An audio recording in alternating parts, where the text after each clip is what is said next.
Welcome to Immigreats, the podcast that tells stories of immigrants that are doing some really cool stuff in different parts of the world. My name is Munatsi, and I know it's been a while since my last recording, and the reason for that was life was happening. My life is set up in a way that I have more predictability, more rhythm, when my kids are at school. And so I was able to keep recording into kind of the end of May. And then once we get into the month of June and kids are on summer break, it's just kind of crazy with everything going on. So kids are finally back at school and I'm starting to get my life back. And so I'm back. When I started recording this, I made sure never to promise a regular cadence or anything like that in recording these, just because I don't ever want to make a promise I can't keep. And so we'll record these as and when we have the time, the opportunity, and also when we've got really cool stories to tell. So thanks for joining me. Munatsi is my name, and I still am based in Texas. And I'm really excited about the guest I get to interview today. Her name is Nyasha Michelle. She lives in the United Kingdom and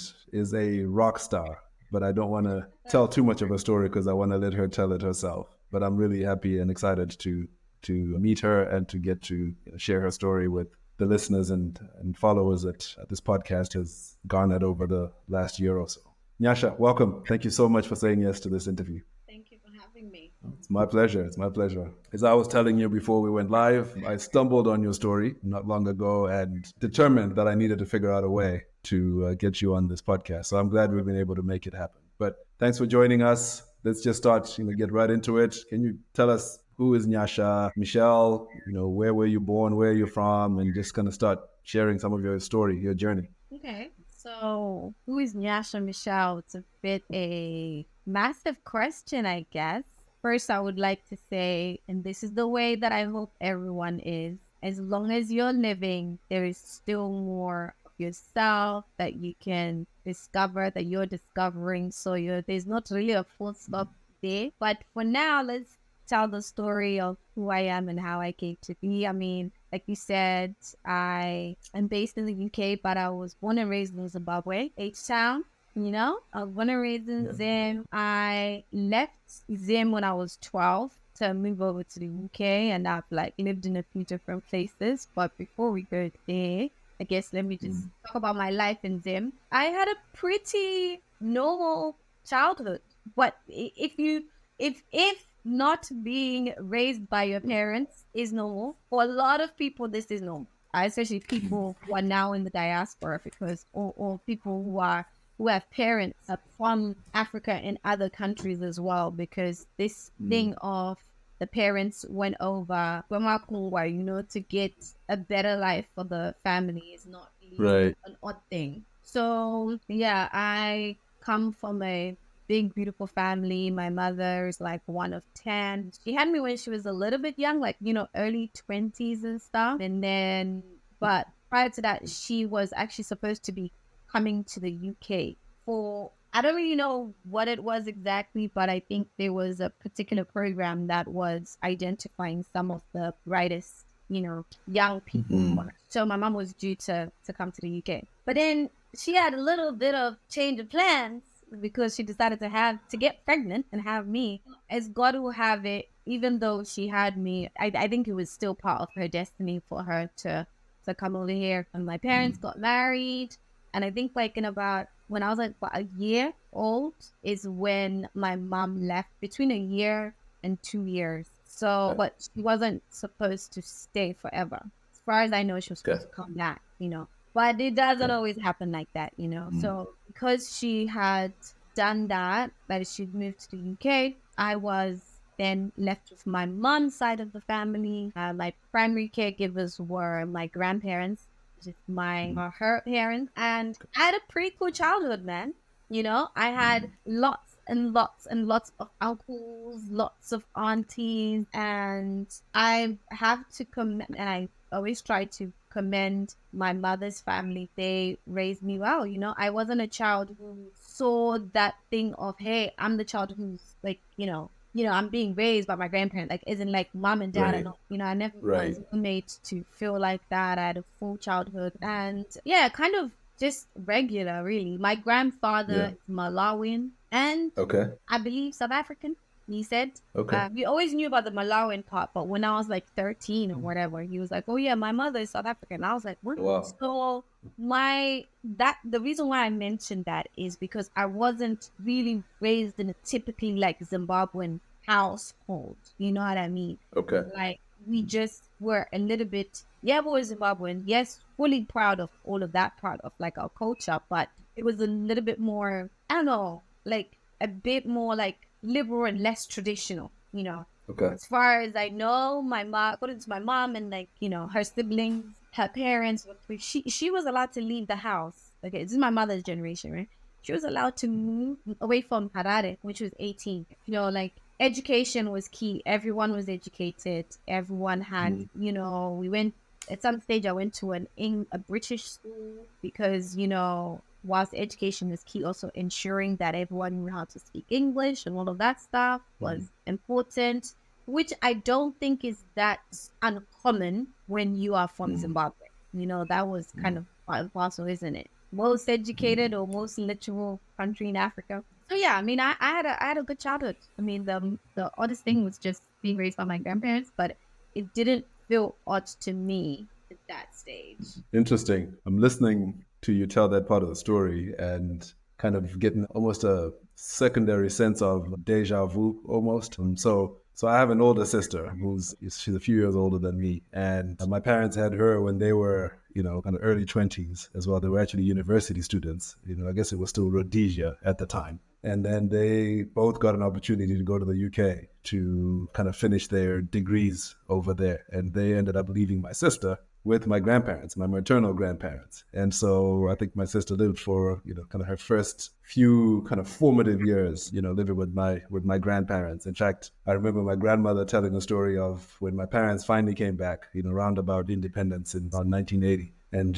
she was kind of meeting them really for the first time as a young girl, that she looked at my dad and I made a comment of Sakandosako, like this, is this really my dad, kind of. So anyway, that was before I was born. So I was born, not long after they returned to Zimbabwe. But I know some about what you're saying. So in fact, with my sister, she kind of in the early years, actually would call our grandmother her mother. So she was kind of, because she was also the eldest grandchild, and so everybody around her is calling my grandmother Mai, and so she's calling her that, calling us Sekuru Baba, and she's so it took her a while to actually have to unlearn that and start calling them correctly. But it was just because those were the first real parents that she remembered. So just interesting that I'm seeing that parallel. Yeah.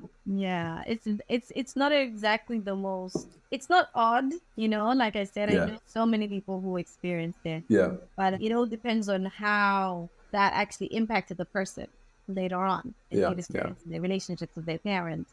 But for me, true. It was pretty good. I come from a massive family. Like I come from a very big family. Like I said, I never really felt like, like, oh, so you can't do this. You're this person's child, so you're not going to be involved in this. Nah, never. Right. Yeah. No, I can relate. I get that. That's really cool.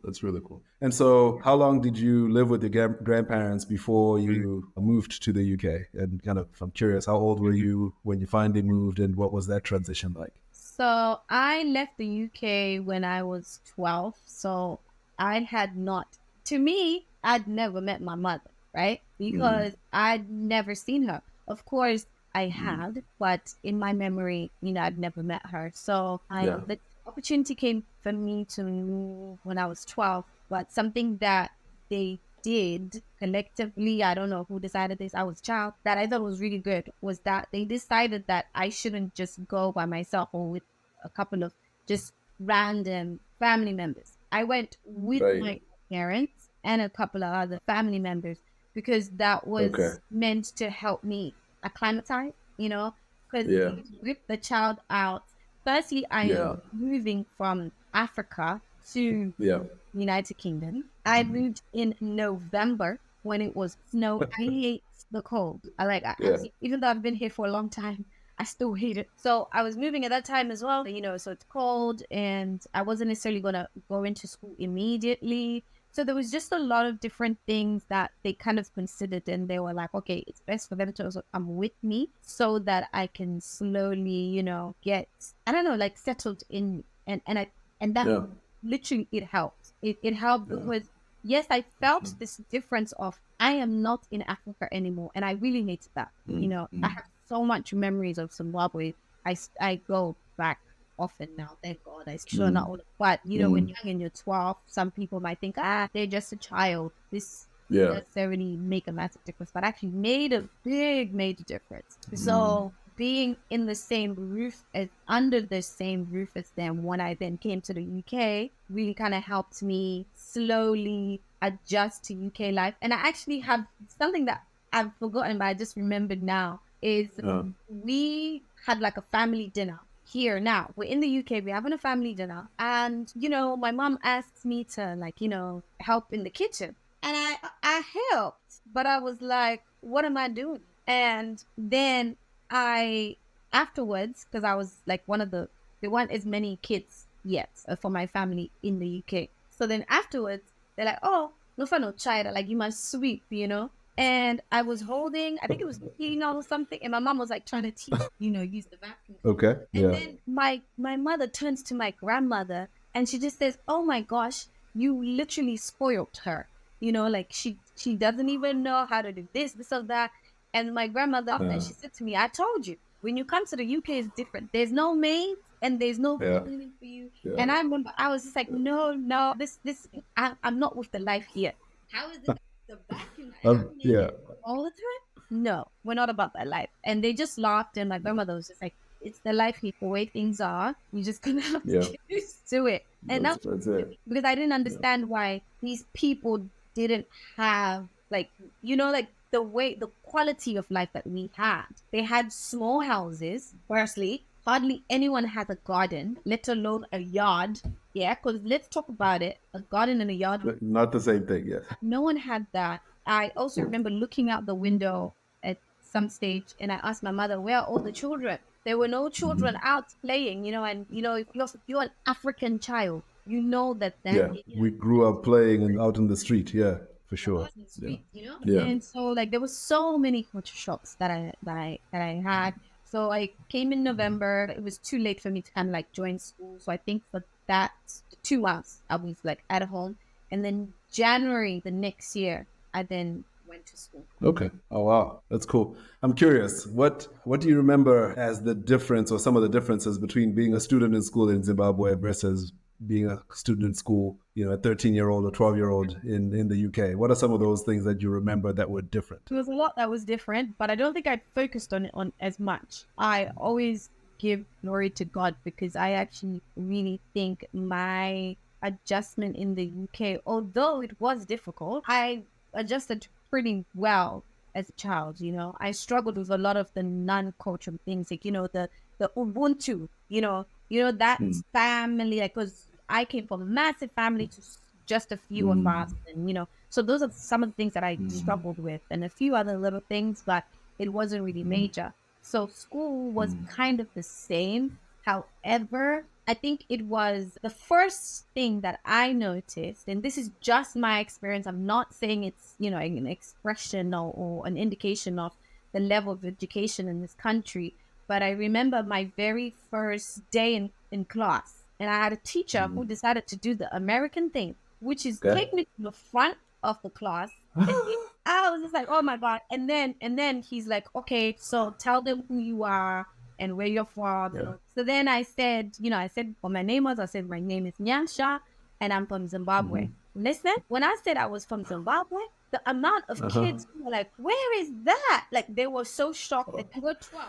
Right? Yeah. They're like, where is that? What is that? And like, what is that? And I remember I was sitting, the teacher was African. And the teacher like kind of took this as an opportunity to like educate them, like, it's in Africa, blah, blah, blah. And then he like he paired me up with some kids as well to be, you know, my chaperones, so that I can get acclimatized to the school. And when I sat down, everyone was so fascinated by this little black African girl who's come from a country that they don't know. And they started saying some weird things of where they thought it was. And I remember I literally looked at them. I was like, do you guys not know where Zimbabwe is? And they were like, you know where that is? And I told them where it was. And then I asked them, but don't you guys do geography? And I was like, I know so much about your history, It's true. but you guys know nothing. And that was Yeah. within the span of, I've walked into the class, my teacher has introduced me, and then I've gone and sat down. So that's like 10, Yeah. 15 minutes that we've had this Yeah. interaction. And I was just like flabbergasted. And then they started asking me lots of other things where I just realized, oh my God, wow, like education is a bit different. So that all happened in a really short period of time. And then I realized it was kind of a reflection of a lot of the kids. They didn't really know a lot of stuff. They didn't know a lot of stuff that had to do with Africa. Right. Whereas I knew so much.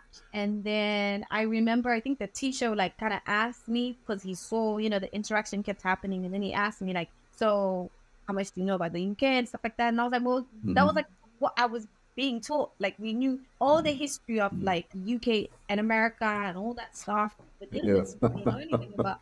So it was very major, very, very. And then the other thing I also noticed was teachers, adults struggling to say my name, but not struggling with my name. They were just trying. Yeah. So like after a while, kids got used to it. They knew they were learning so much because, children are sponges. They're sponges. They really are. They really are.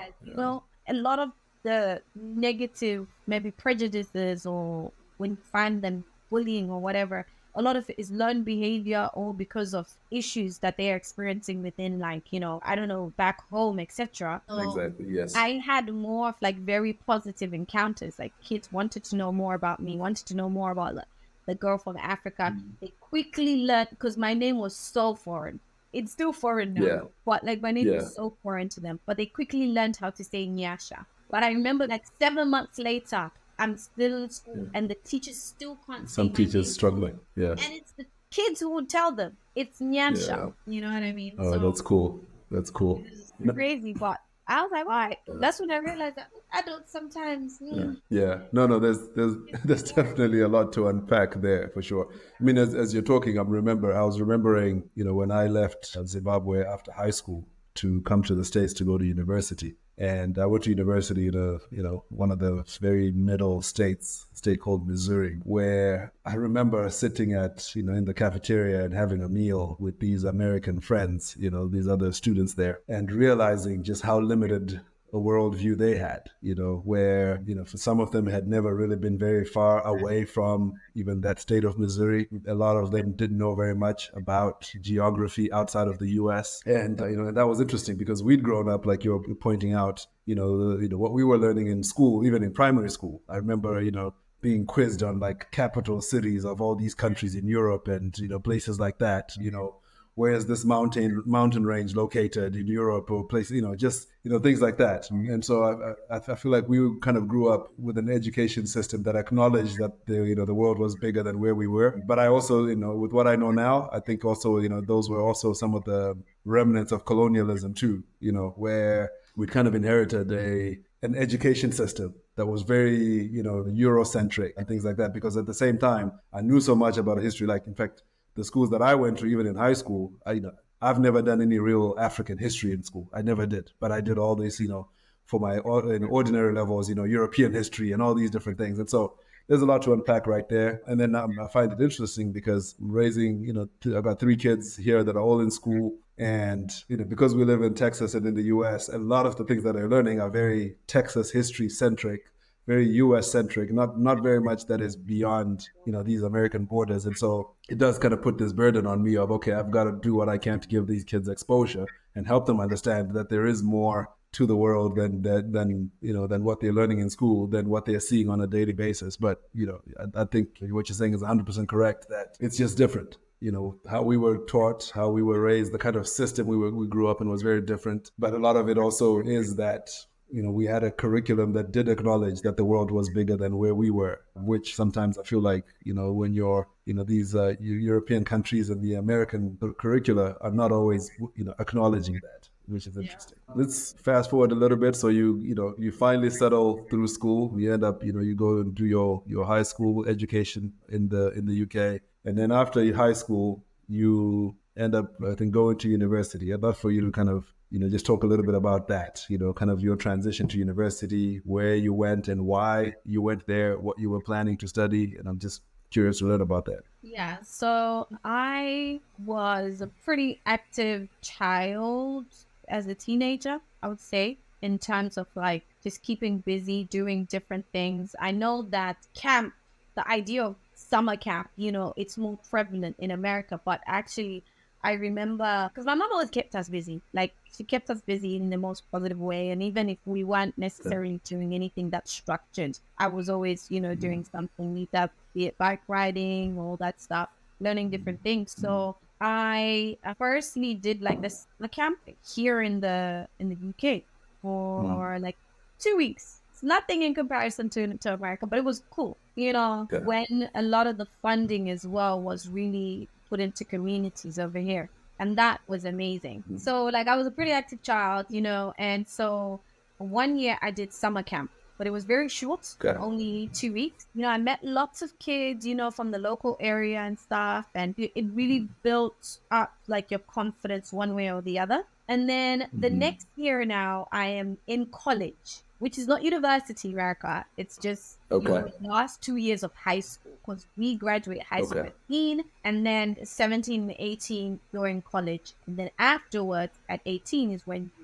if you take this traditional route, you then go to university. Okay. Well, Understood. So then like the next year, a flyer is put into the door, right? And I don't even, teenage me, I don't care. I throw it straight into the bin. My mother comes back from work, and then she calls me and she was like, Nyasha, what is this? And I was like, I don't know. I just put it down. I just put it in the bin. She was like, why? I was like, I don't know. I didn't even read it. And then thank God for, I need to give my mom more flowers because that flyer was asking for any young people who want to become camp counselors, because my local council was now starting up a new summer camp. So they needed young people to be the camp counselors. So I was like, oh, okay, this doesn't look, and they would pay you and everything. So I was like, okay, cool. So like I did an application and then I got it. And it was like 6 of us young people for that summer before the summer started. So maybe we started meeting like maybe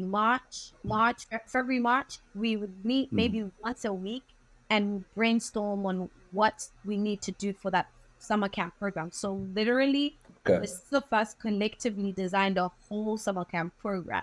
And throughout that period as well, they were trying to get you as a young person to kind of figure out what are you passionate about, because you would then become the head of a particular school, if that makes sense. Not even knowing that there would be a full circle moment. I just really loved creators and like filming and stuff like that. So I ended up being head of like the film team. So we did that summer. We had these kids come and they absolutely loved it. And it was so good because I remember being like, I'm a little bit older now. I'm like 17 and I'm seeing these younger kids who I know if they were not there, otherwise they would be on the street or just running around doing nothing in the summer. And they're coming and these boys they're being encouraged to express themselves creatively or whichever way that works for them. So it was really good. So my kids that I was the head of, they ended up doing a documentary. It was like a 15-minute documentary about life in the area that we used to live in. And it was so amazing. And I was doing that whilst I was also hustling and working and stuff. And at this stage, this is a podcast called Immigreats. I know visas and passports and all of that stuff as well is things that had to grapple with. Absolutely. Yeah. I already had like my, I don't know, indefinite leave, I guess, whatever it is. Kind of your permanent residency, kind of. Okay. Yeah. But to be honest, the adults in my life, they set me up well. So, but then I still had my Zimbabwean passport, right? So just that part of me, that was very determined and stuff, whilst I knew that it's great for me to be making all this money, I actually was never really the person who's like, oh, I've got all this money, I'm going to do lots of different little things with my friends, buy things and go to the cinema or whatever. No, I was saving money for my British passport. So I was 16, 17. And I just work hard. I'm getting money from this camp council, but it's not a lot really because it's still volunteering. And I'm working at the same time. So I would sometimes leave my kids where they would do because we also had we had the professional people who would teach the kids. And we were there as the counselor and stuff. So sometimes I'll leave them and I'll go to work. and then come back and all that stuff. So I then, once this finished, I got to the point where I had applied for like my British citizenship. I got my British citizenship, and then I got my British passport. The moment I got my passport is the next year I now had like applied for university, but also I'd found out something called Camp America. Okay. I did not want to go to university. I was like, it's a waste of money. But I've always believed in education. I come from a family who are very like, they are, they really believe in it, the power of education. So I chose to study international hospitality and tourism management, University of Surrey. And I chose that for a number of reasons. One of the reasons is, again, an adult who was inspirational to me, but this was not a relative. If you've ever been to the UK, you probably know about the venue called the O2, the O2 Arena. Yeah, the O2 Arena. Absolutely, I do. I've been there. The Millennium Dome. Okay.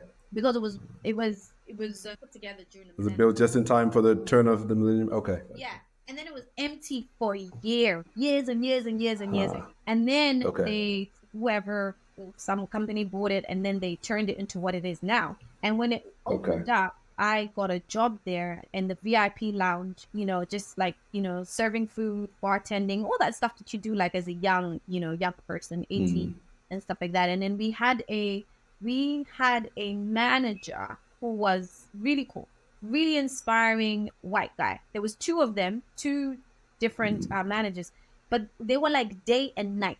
And at this age as well, I'm still young, and it's also a good time to have, people around you are inspiring you and motivating you and inspiring you either for the best or for the worst. So there was this one, I wish I could just say his name to just shout him out, but I forgot. It was a while ago. I forgot his name. I think it was like Daryl or Daniel or something like that. But this guy was extremely good at mentoring us, because a lot of us were young. And he was so creative. He used to also work in like a really high-end place in central London during like whenever he wasn't with us. So I was, and then always push me, to be the leader, to lead teams. Whenever teams were crumbling, he would come and take me from where I am and push me to a different team. And I used to get really annoyed. But then my mom said, no, it's probably because he sees something in you that's positive. He sees that you're a leader, you can handle the pressure, etc. So I was now at a stage where I needed a mentor, and I kind of needed to figure out what am I going to do at university. And when I had a chat with him, he was like, yeah, this is what I studied, something to do with hospitality. And he's like, oh, I've worked for the Marriott, I've lived in so many different countries around the world, blah blah blah. He could speak these languages and stuff, and he lived what I thought, hey, this is an inspirational life. So then I was like to him, I'm applying for university. I don't really want to go, but my mom is like, you have to go to university.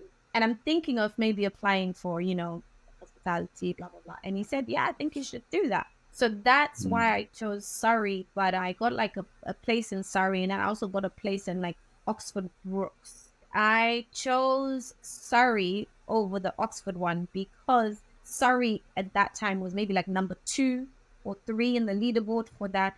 And it had opportunities to do international, like, Erasmus programs, exchanges. Okay. So, yeah. So, but before I started university, I went to Camp America. And it's always interesting how God works things in your life, right? So Camp America was also an experience in itself, because instead of the traditional overnight camp, I ended up getting a job in a day camp, which meant that I had a host family. And my host family, I was so against it, because I was like, people are psychos. I don't want to do that. And also, it's best to be in a traditional camp, because you have your conceived ideas of how something is. I was like, it'll be great to be with the kids 24/7. Yeah. So the one, when I went to go get, it's a long process how you get the job. But when I went to the fair, it's like a job fair, that was the one that gave me the most, like, I was most interested in it. And, we connected, and I was like, maybe this is it. So I ended up choosing it. And then I was just like, God, take care of me. Please don't let me get killed when I go to America.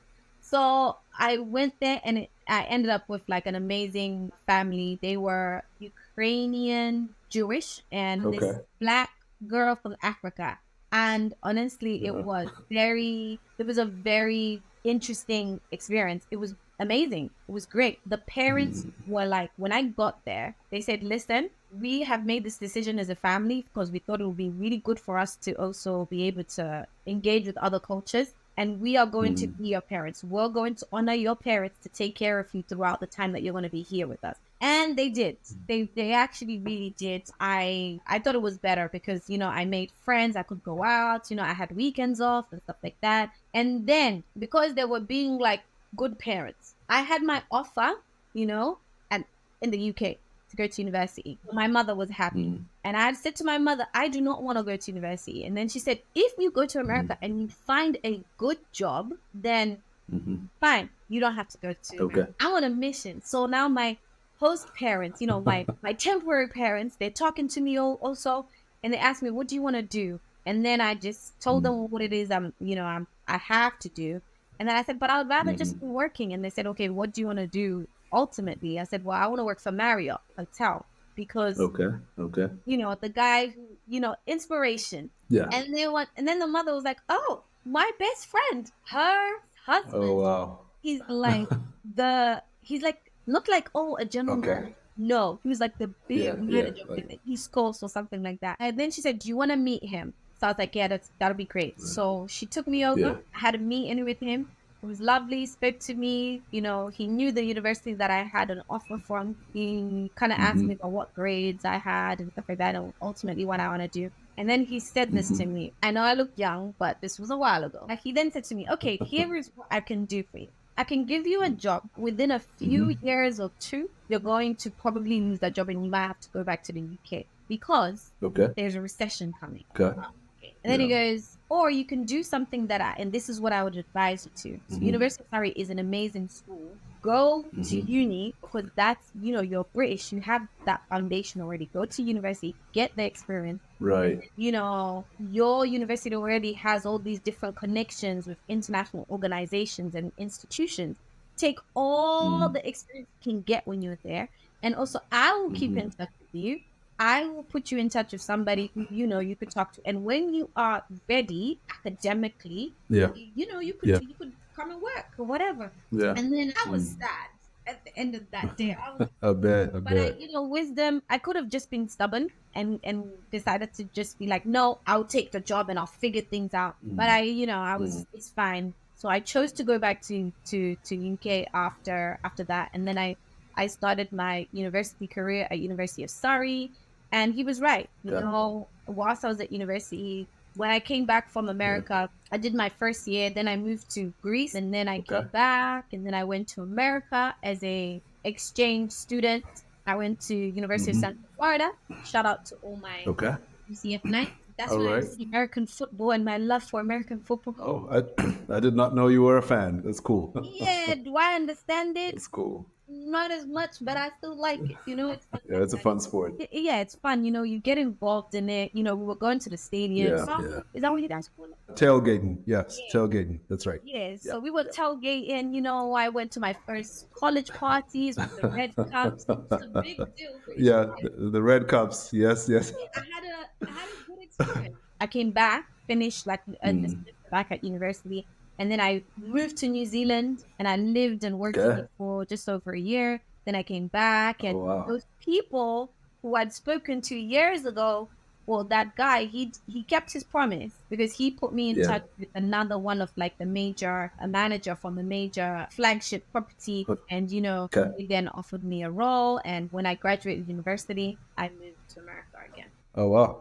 Okay. That's cool. I really like the fact that you really took advantage of opportunities in front of you and just, saw the world, traveled, and, were willing to say yes to kind of, things that a lot of times people think twice about because we're all, creatures of comfort typically. And so when you say yes to, going to live with a family in the US, that's not something that that people typically, look forward to because, it can be scary and nerve-wracking. When you say yes to go live in New Zealand, for a whole year, you're still pretty young, and I don't know if you had any family or anything there, but it's a lot of you're saying yes to a lot of unknowns. But I think that's really cool. But because it's part of what's I think made your life as rich as it's become. But also, I think all that exposure kind of all compounds in you over the years and just makes you uniquely suited for the opportunities that you end up taking advantage of. So really glad you were able to do that. I know today you're not working in the hospitality industry.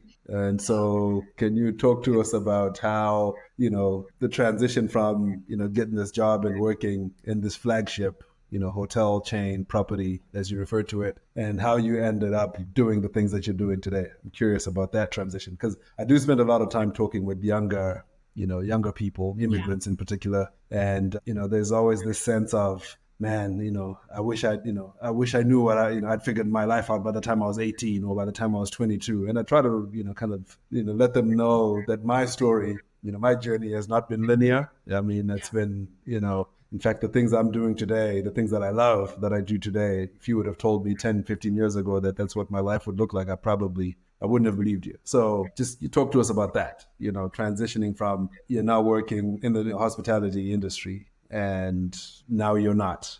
Kind of how did you make that transition? What happened? Yeah, so by the time I graduated and I moved to America, kind of like semi-permanent. I say semi-permanent because at this time now I knew that I was done with education and I was going into a graduate role and there was no coming back really, like, oh, okay, I'm going to go back to school. At this time, I was like, me and God were pros at this, not perfect, but we're pros at this, because every single time that I upped and went to any country, I always went by myself. There was never, oh, I'm living with my family, so I have this comfortability. It was me and God. And so when this was happening, I remember saying to God, okay, listen, I'm now going there for God knows how long.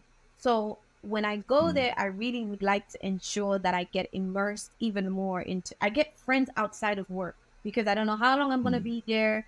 And so it was very important for me to, kind of try and talk to God about that. But to be honest, like, I didn't know what I would do. I didn't necessarily try to do anything, but kind of what to do came to me. So it was really fairly early on into me getting to America because I was still living in like the accommodation that they provided. So, they provide you can stay in the hotel for a while until you find accommodation. So most of the time it's like about absolute maximum a month. So within this month, right? And when you get there, you don't work immediately. You got to get your social security number. You got to open a bank account. You got to do your training and all this stuff. So for a lot of the things to make me, like a functioning American, I had to be out and about a lot, going to the bank, going to this office and whatever, right? So what happened is, and I'm not driving, so I'm walking a lot and I'm meeting new people. And what happened is as I would be walking on the streets, people would just keep stopping me and asking me if I was a model, which I found weird and crazy because I was like, hello, if you know me, you know I'm petite, okay? I'm 5'1". So and also I had literally just jumped from the United Kingdom to America. There was no massive difference in how I anything like that. So it didn't make sense because I'm like, yo, I'm still the same person who just left like 2 seconds ago. So it didn't really make sense. But at first, I used to ignore it, to be honest. I just used to be flattered, really. I was just like, okay, that's nice. Thank you so much. I'll keep moving. But, I think the signs just got a bit much. I remember going to meet my host mom because, for a long time, I kept her as a massive part of my life because I really appreciated her and loved her. So I was going to meet my host mom in DC. And I'm on the train and this guy is sitting opposite me. And he was like, he kept like looking at me and then looking outside, looking at me and then looking outside. I'm like, fuck, yo. And it's like that right on the Amtrak train. Yeah. From like Amtrak, yeah. Okay. Like DC. Then I'm getting off at DC and the train is now coming to a stop. And then this man finally talks to me and he's like, I'm really sorry, but like I've been like, I didn't know how to talk to you, but I just wanted to let you know, like, you look like a model, something like that. And I was just another one. And then I sort of laughed, like, dude, like, I'm not laughing at you and I'm not being rude, It's just, I've been hearing this quite a lot and it's a bit weird. And then it's like, well, I'm not like, I could help you out, whatever. And then we just exchanged details and stuff. Yeah. And then, but to be very honest, in terms of starting out my modeling career, he actually didn't help necessarily. But I think he was just another vessel that God used. I just believe that God uses different situations and different people to try and bring a message, So I go away, I meet my host mom. We have a great day together, whatever. I come back, and then we, I finally find my new house. And then I don't do anything about this modeling thing. But one day I go into one of the shops that had become a favorite one of mine by the harbor. And I look up, because I used to go to the shop all the time. I look up and it says they're looking for one. And I'm like, okay, this is it. All right, I hear you, God. Okay, fine. What do I need to do? And then it said you needed a portfolio. Of course, I didn't have a portfolio. I just went back and then I think I just Googled photographers in Baltimore. And I found this company, and then I went there. I did my photo shoot. But before I got to where they were, to their studios, I'm on the bus. And I'm not driving yet. I'm on the bus. And it's just myself and the drive. And I'm right because I am a freshie. I'm a fresh off the boat. I don't know where I'm getting off.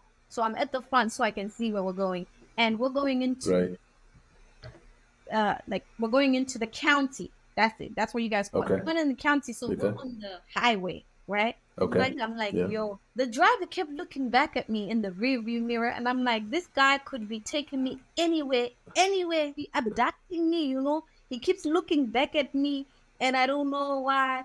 But Lord Jesus help me. So then it took him a while, but then he goes, listen, I'm really, really sorry. He was so respectful. He's like, I'm really sorry. Can I just ask you something? And I said, what? And he goes, I'm sorry for the fact that I keep looking, but I just feel like I need to ask you something. And then he said, are you a model? And I was just like, oh my God. I was like, I don't know. I'm not. Right now, I'm going to a photo shoot because many people, you were the 19th person who said this thing to me.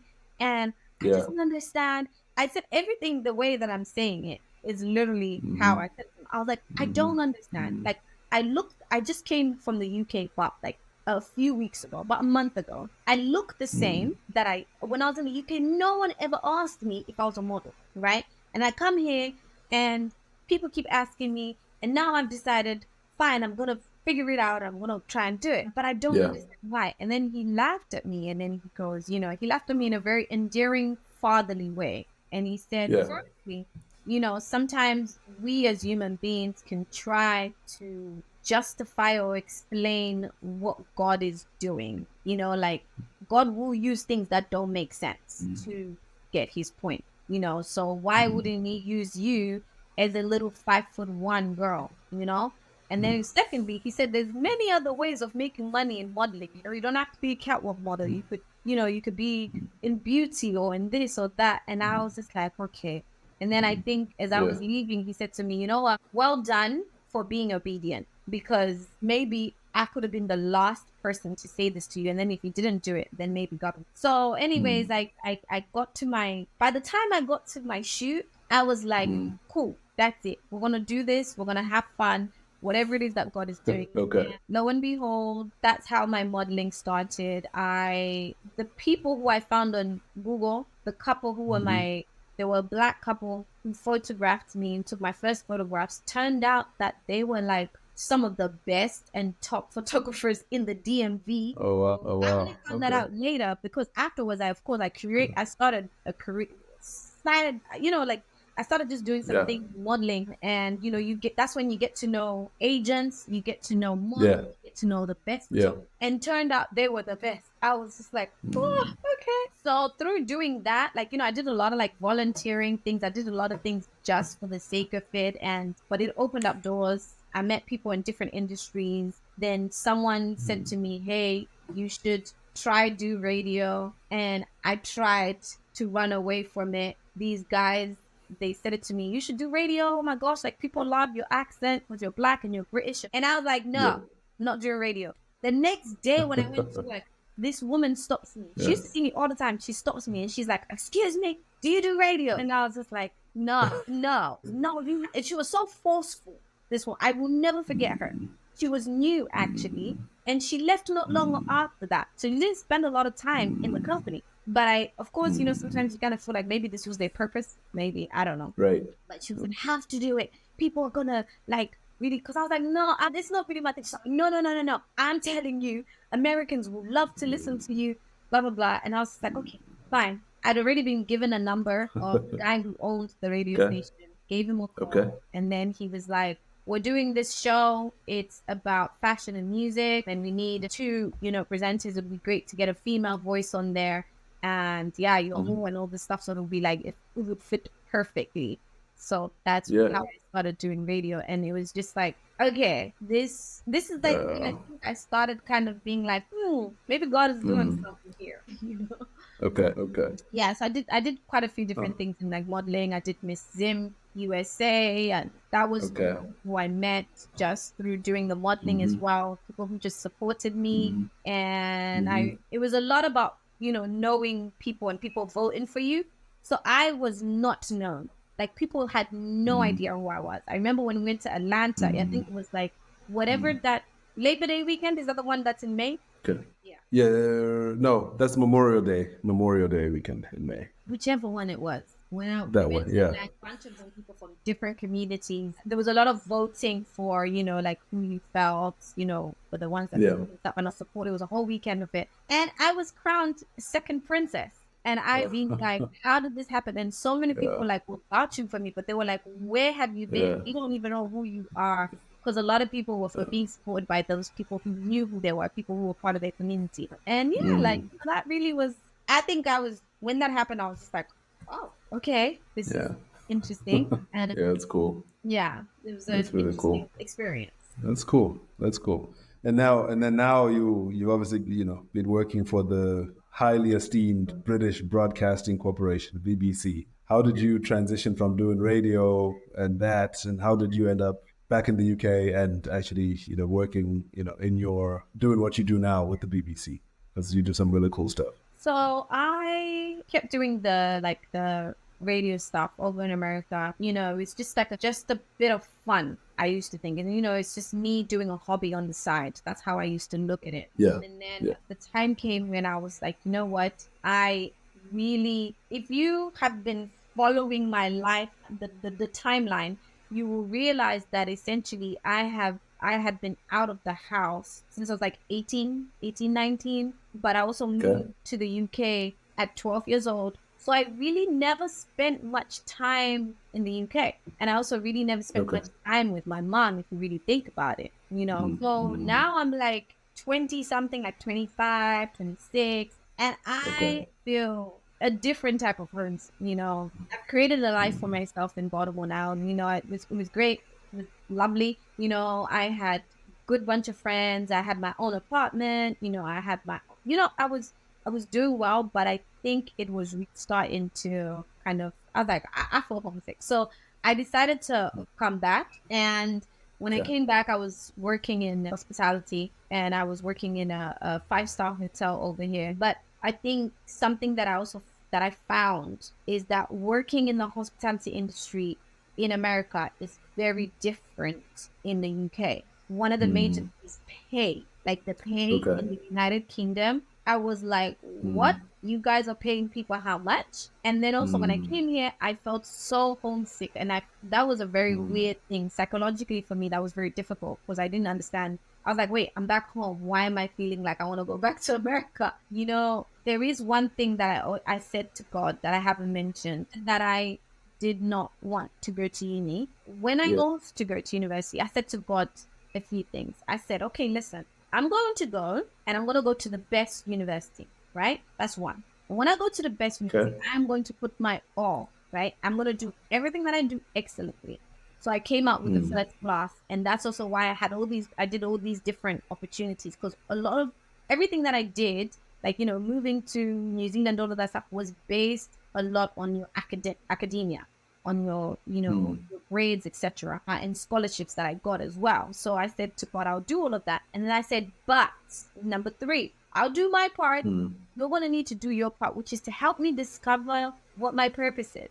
Because I always knew that that hospitality was temporary. I always knew that I want to do it, but I knew it wasn't going to be my career, but I didn't really know what I'm passionate about. So as you can tell, or that's the way that I look at it, God was slowly showing me what my path is, what my passion is, what he's placed upon my heart, because he's the creator, of us, Mm. So I then came back to the UK. I was working in hospitality. And then I encountered a few guys who were saying to me, "Oh, are you a presenter?" I was like, "Oh my God, Yeah. no, I work." Here we go again. Right. Yeah, you go again. But at this stage, Yeah. I'd kind of seen what God's schemes were. So I was a little reluctant. And I remember this guy who was a friend of mine. He was like, when I saw you, I didn't think of you at all as a person who's working in hospitality. I thought of that you would tell me you're on TV or you work in PR or media. And I was like, no. I mean, I used to do radio in America, but it was just a hobby. And then he goes, no, I know what you can do. I used to go to a church. That's how I met him. And the church used to have a TV station. And then he said, we have a TV station. And I'm very fresh in this church. As in, Okay. like, I'm only going because my mother dragged me and my sister there. Gotcha. And then he's like, I think you should. So I don't know much about the church. And he tells me about this thing. And I was like, oh, okay, cool. Then I essentially get in touch with the producer. And she wanted to put me on TV after she'd had one conversation with me. And I said, no, I've never done TV. Wow. So no. Yeah. And she's like, no, I know you'll be fine. I said, no. Like, I've done radio, but it's different. Yeah. It's like Christian TV. So I don't really know. I don't want to embarrass myself. So I just kind of shadowed them like one of the weekends. And then after that, I started. And I was doing it. And we were presenting a program that was meant for young people. It was live. It was cool. It was fun. It was stressful sometimes because live TV is not easy. And then ultimately, I got a not a contract really, but like I had, people who began to believe in me and they wanted to give me my own show. So I was given my own show, but also in conjunction with that, I got someone who wanted to sponsor me to go to Uganda to, tell a story in Uganda. So with my own show, my own crew, we went to Uganda and it was an incredible trip. It was highlighting an issue that was very important and it still makes me think now. It's just about and the issue was the rate at which people in Uganda, one, are aging, but two, they're abandoned. So during my research, this was like a few years back, so I don't know what the updated stats are because I know Uganda does have a very young demographic, but there were a lot of people who were like older and like their kids either had died or had moved away or they lost touch with them, and so they were not really living in the best circumstances. So that was what I was filming over there, and that was amazing. But around that time, I was really beginning to be even more frustrated with what I was doing. Even though I'd worked my way up now in hospitality, I just knew that it's not it. So I decided to pursue TV, like an actual career in TV, but it was through prayer and just through discovering that I think this is what I'm really passionate about. And I wanted to do I don't know if this is the right way to kind of like compare, but I wanted to do just a horizontal transition. I had a bachelor's degree. I had so much experience living and working in different countries and doing broadcasting now, in America and in the UK. And I just thought, it should be like let's find a job, in this ITV or Sky or BBC, whatever. But it wasn't like that, Munatsi. Like, I just hardly saw any of our people or any of my people on the screens or even on the socials. It was just, the math was not mathing. And I found myself as a young Black person wanting to get some type of career advice and not being able to identify one journalist who is Black. So because I always wanted to do a master's, I then chose to do a master's, and I took the same philosophy: choose the best university or one of the top, which was City University, and then do the best that I can. And so I did the best that I can. And then in the second semester, I got the ability to do a work experience, and I just chose. I was like, I'm not choosing anything else. Anything else, I don't care. I'm gonna go for the best, and the best at the end of the day that our grandmothers and random people know about. Whether they support it is different, but we all know about it. So I chose to do my work experience at BBC whilst I was doing my master's, and then I got the role. And once I got there, I just at the end of the work experience, which was only once a week, I just said, guys, it's my last day, but I want a job. and I want y'all to pay me. Yeah. Yeah. Yeah. Oh, that's cool. That's cool. I love that. I love that. You do some really cool stuff now. Can you just maybe as we start to wind down, tell me about what you're doing with with the BBC today? Because I know you get to have some really cool conversations with really cool people, and I'm kind of envious of some of the people you've gotten to meet. So just tell us about that. What do you do currently? So I'm a journalist and a reporter now. I work at BBC Africa. I do get to have some of the coolest conversations with some of the coolest people. I feel like some of these people, if let me be the one to talk to them.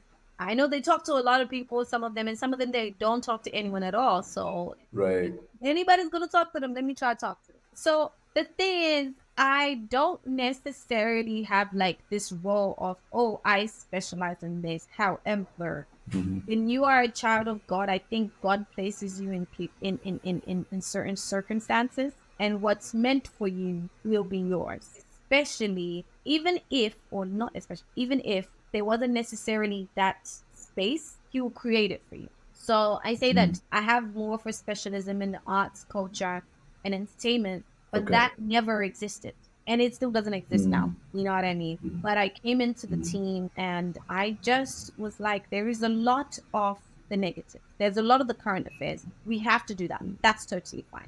But there's a lot of those particular stories which talk about the doom, the gloom, the terrorism, the attacks, the kidnappings, the diseases, and all that stuff. There is ample amount of those stories every single day. Yes. I'm an African child. I'm an African child who knows about the beauty of Africa. I know about the wonders of Africa. I know about the incredible people who are literally breaking down barriers. None of us even know how much it took them to be who they are now. And therefore, their stories are very much worthwhile to be told. So if business owners, it could be artists, it could be singers, it could be dancers, whatever it is. So what I just saw is a gap. Let's say I saw a gap and I was like, we need to tell these stories. So I pitched my first story again is from someone believing in me. I do have to give a shout out to the previous presenter for the program that I worked on, Focus on Africa. His name was Poche. He had an opportunity to go and do an interview at St. Paul's Cathedral, a great location here in the UK. And he came to me. He said, I think you should do it. And I said, what's up? And he said, you can do it. And I was like, are you sure? And he said, yeah, don't worry about what anybody else says. Because I remember being like, I'm here as a producer, And then he was like, doesn't matter. If anyone says anything to you, they'll deal with me. So that was like my first project that I did. And then, I got very positive feedback on it in terms of like the journalistic skills and really taking out the story. And if I may, I know we're towards the end, but this story was about an artist who had been commissioned to do a piece that was in direct conversation to the looting that happened, that was done by the British people back in the 1800s. Oh, I see. Okay. So even now, the conversations are going on constantly. That's right. The amount of artifacts that are in historic artifacts in museums and in yeah. And so That's now true. St. Paul's Cathedral was like, we need to have this conversation. And so I interviewed this Nigerian artist who did the installation. Cool. But from him, cool. I did so many more things. I covered Amapiano. I did one of the Amapiano documentaries and so on that. I interviewed Burna Boy's mother. I interviewed a Zimbabwean tailor who's done incredible things, puts braille on her, on her clothes. I've interviewed Job Praise. I've interviewed like a bunch of people who I'm just so grateful to have been able to do the stories, but it wasn't a walk in the park. I'm grateful I've managed to do it, but I kind of had to keep pushing because I knew that if I'm interested in it, there's a whole bunch of people who are interested in it. Exactly. No, that makes sense. That's very logical. That's really cool. In fact, I just last week watched the interview you did with Burna Boy's mother, and I thought I enjoyed it, but also just her kind of confidence in herself and also in her son, and just really cool. Had the opportunity over the last few years to kind of catch a couple of Burna Boy's shows. Like I was in New York City a couple of years ago when first time he filled out Madison Square Garden, and which is really cool. So it's really cool to see, Africans doing that and finding that kind of critical acclaim and success. So just, the work you're doing is incredible. Really, really cool. As we wrap up, Nyasha, this has been awesome. I will inevitably have people who would like to know how they can reach you, either just to be able to follow you on social media or even to send some questions. Maybe there's some young people that are thinking about, finding their own space in, journalism, reporting, and, television and so on. What would be the best way for people to contact you if somebody wants to reach out? Yeah, you can reach me on my socials, and it's the same everywhere, really. It's at Nyasha Michelle _. Okay. Nyasha Michelle _ That's easy. Yeah. Straightforward. Yeah. I appreciate it. Sometimes always ask which is the one that you are on a lot. Like the best you want to reach me is Instagram, Okay. And I actually do get a lot of DMs when people are just asking for advice and stuff. And I do welcome it. Okay. I don't see why I'm in this space, and I then am not. At the very least, I can just say to you, I don't know. Yeah. But at the most, I'll always try to give whatever type of help I can. And I also get people always asking me if I could maybe put them on BBC or do this and do that. I can't guarantee that, but I also try to advise people, if you want to be on there, here is how you can be on there. So if you're an entrepreneur, I try to give people an understanding of this is what you need to do in order for you to get there. So, it's kind of my own way of trying to give back or advise. Oh, that's cool. Thanks for sharing that, and thanks for being willing to give back and to just share your time and knowledge and experience, because we need that. Immigrants everywhere need that. Young people from Africa and other parts of the world just need that guidance, because one thing that I know you appreciate is that the world outside of Europe and Americas is full of very talented people, and sometimes all they need is just little opportunity, and then amazing things will happen. So that's really cool. Nyasha, thank you so much for your time. I've been looking forward to having this conversation with you for a while. I'm glad we were able to finally make it happen, and I'm glad we get to put it on the record, and that many people over the next few years will be able to come and listen to this episode and hear from you. And then learn, because I know I'm learning a lot. I'm just listening to you speak. So thank you so much for your time. I really don't take it for granted, because I know you're extremely busy too. So. Thank you. I really appreciate. Thank you for having me. No, thank you.